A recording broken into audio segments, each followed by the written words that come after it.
Hello everyone, welcome back to our channel. In this video I will guide you through how to fix Instagram filters and FX not working issue in your iOS.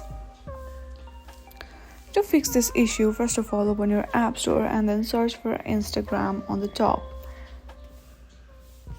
and see if any updates are available or not. If there are any, then hit on the update button. Then go through the settings and then hit on the general.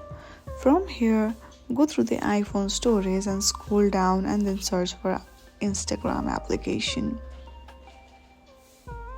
Once you found out, go through it and hit on the Offload app and do Offload app, and then again reinstall this application.